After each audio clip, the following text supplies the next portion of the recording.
Welcome to the Deep Dive.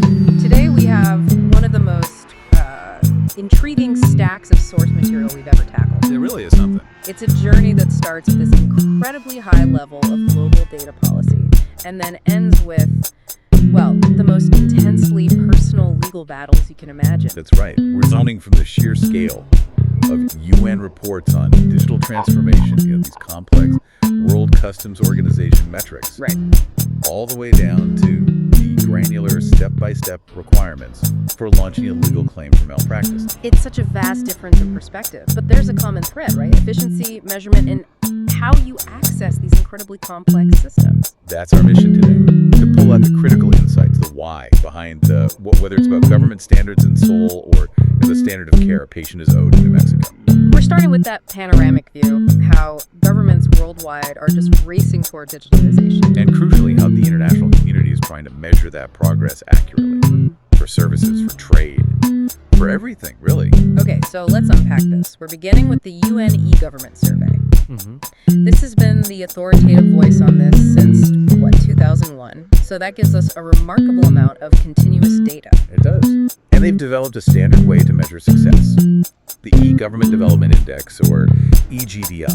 And this isn't just a simple measure of whether a country has a website, I take it. Not at all. It's much deeper. So what's the foundational metric they start with? Well, they start with the absolute basics, which is the Telecommunication Infrastructure Index, the TII. Makes sense. No fast internet, no e-government. Simple as that.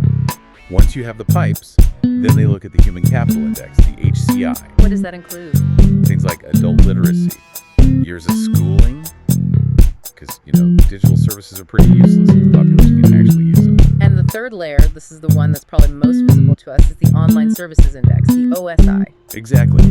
And that measures the breadth, the complexity of what's on offer. It looks specifically at whether services are transactional. So can you do something online or just read about it? That's the key question. And what really stands out when you look at the data is the acceleration in developing economies. Oh, interesting. Yeah, the sources show that lower middle-income countries improved their average EGDI values by over 15% between 2018 and 2020 alone. So this isn't just an elite first world phenomenon. The adoption is happening everywhere. It's truly global. And when you look at those top tier countries, digital services are just They're the standard now. Overwhelmingly, 66% of all UN member states now offer online transactional services. But if you drill down into the very high and high OSI groups, that number just jumps. To what? To 93% and 81%.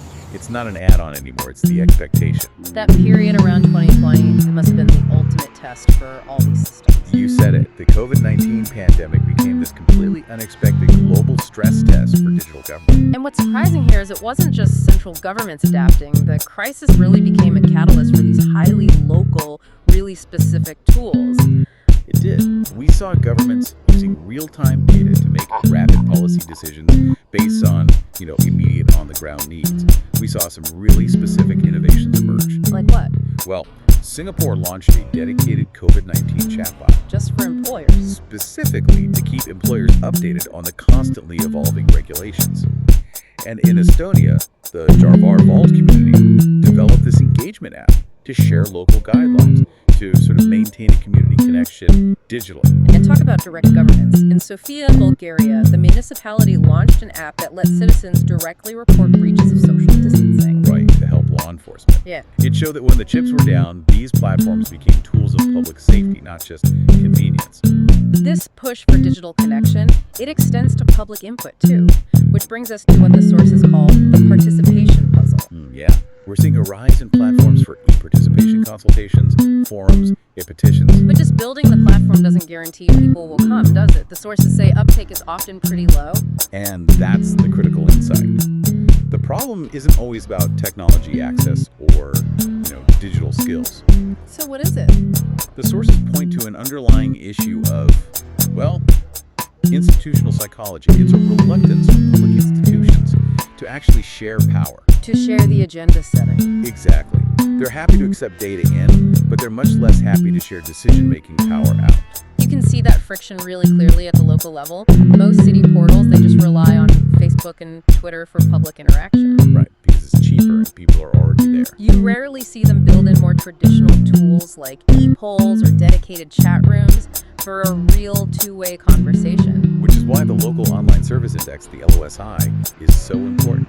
When we measure cities using LOSI, we find city portals generally do worse than their national counterparts. How much worse? The average LOSI value is only 0.43. The real weakness for cities is service provision.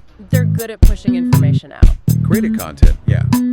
But only 7% of city portals met most of the indicators for actual transactional services, for doing things for the public. But the potential of smart city tech is still huge when that data loop is closed correctly. Oh, absolutely. Look at Hangzhou in China. Their real-time traffic management system. Using video analysis. Right.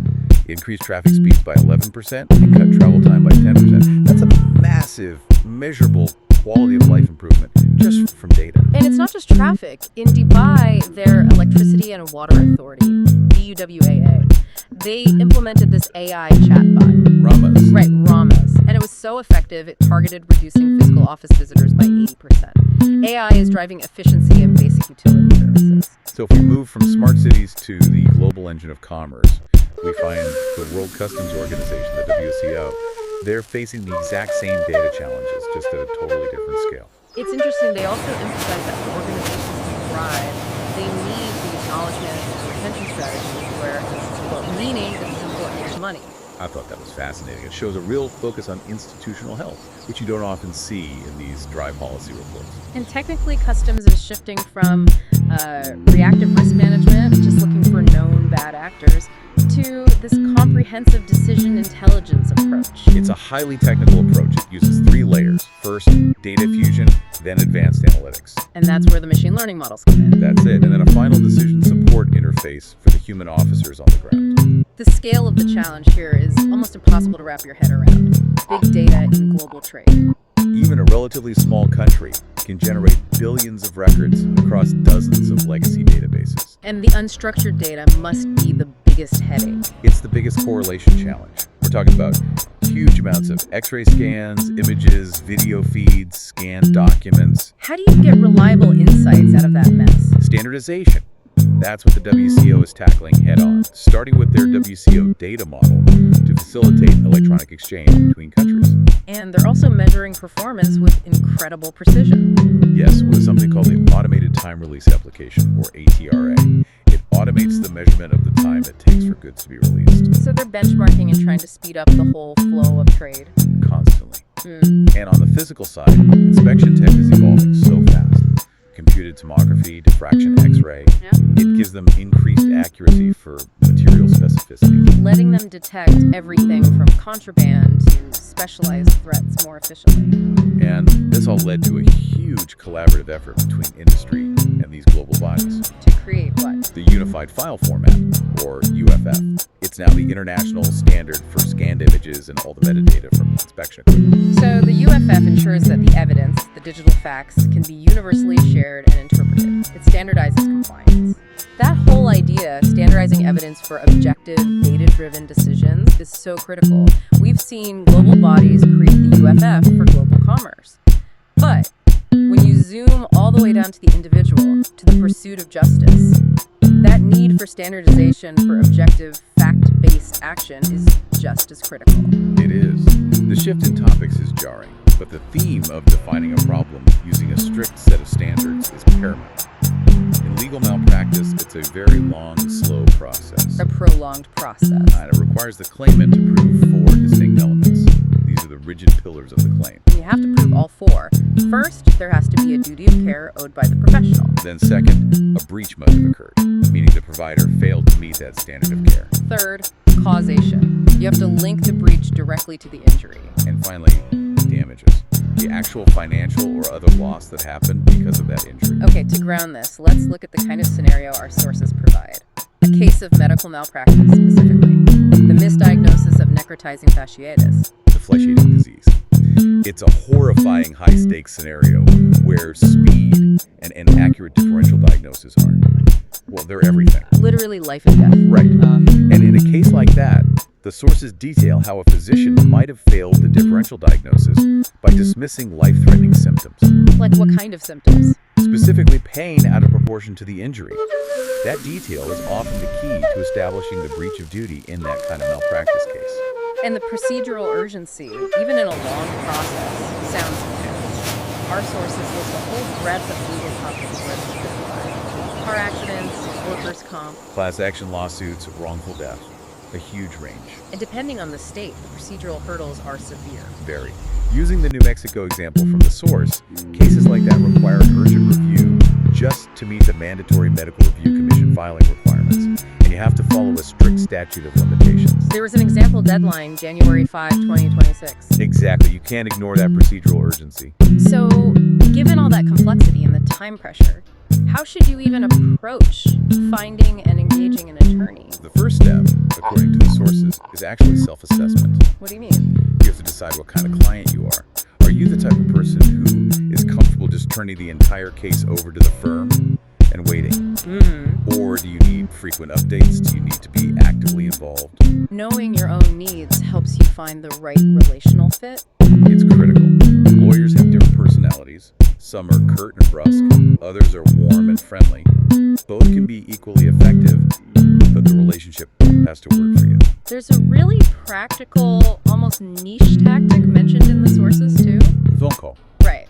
Phone calls are often more effective than writing some long introductory letter when you're first looking for a lawyer. And they even suggest this very efficient 25-word verbal introduction, a template almost. What is it? It's a brief explanation of the case, immediately followed by asking if it's the kind of case they handle. And if not? And if not, whether they can recommend anyone who does. It's direct. It respects their time. And to find a specialized lawyer beforehand, the advice is pretty straightforward. Very. Just Google the relevant law you think applies. Necrotizing fasciitis malpractice law to find firms who are already writing about it. Or contact your city's bar association for referrals. For vetted referrals, yes. We've covered two massively different worlds in this deep dive. On the one hand, you have global institutions digitizing trade and services for peak efficiency. Measuring everything with metrics like the EGDI and standardizing evidence with the WCO's unified file format. And yet, on this intensely personal level, when those standards are breached and individual rights are violated, the whole process swings back to the human element. It absolutely does. The lawyer-client trust, the ability of a physician to perform a proper differential diagnosis, the critical, knowledgeable eye that's needed in a medical review, it all becomes intensely human again. And the most critical first steps in both of these worlds are identical. They are.